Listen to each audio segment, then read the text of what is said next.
Hi, this is David at Mash IT, and we haven't done an unboxing for a while, but we're quite excited because we've got the new Asus Zephyrus G14 in. Now this is the new AMD Ryzen 5800HS model, so we're quite excited to have a test of the new Ryzen 5000 series.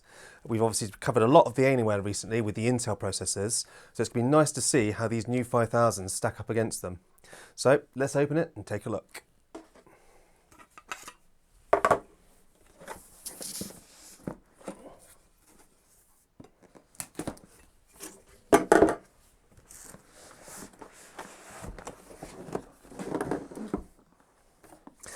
So as we open the box, it's quite nice. It lifts the laptop out.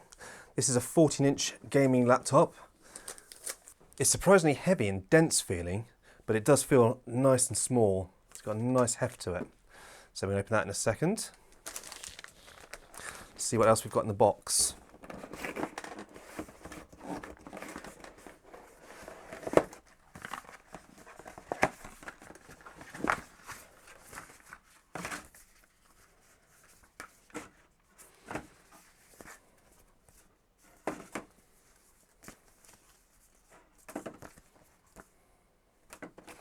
Junk.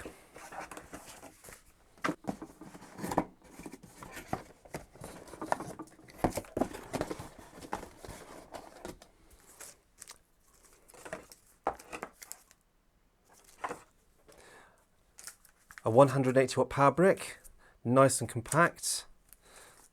Looks very much like a Razer charger.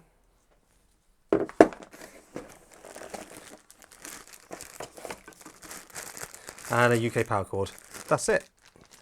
So not a lot in the box, as usual with most laptops these days.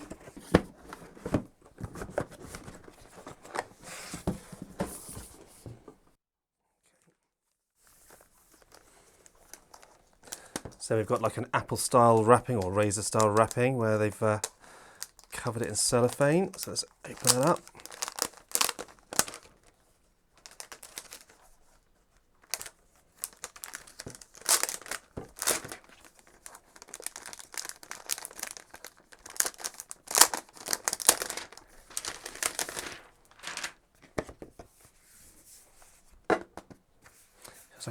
It's a metal lid and base.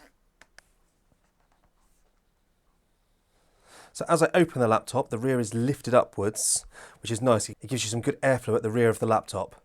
This is something that I do always like because on my gaming laptops, I always prop them up at the back anyway because they've never got a lot of airflow at the back.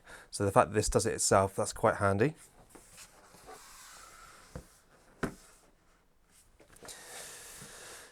Got our Ryzen 7 sticker, got our RTX sticker.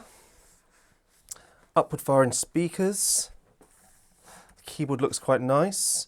And we've got some dedicated buttons at the top. We're going to take a look at those when we've booted in.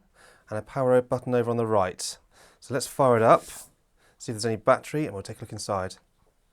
That's quite nice. As it boots up, we get the Republic of Gamers logo flash up with a bit of a sound effect. And we're booting up towards Windows. Whilst we're doing that, we've got the model with the animatrix screen, which I actually wasn't expecting. I didn't realise we'd actually even got that on this model. So that's going to be quite nice. We'll take a look at that on the full review.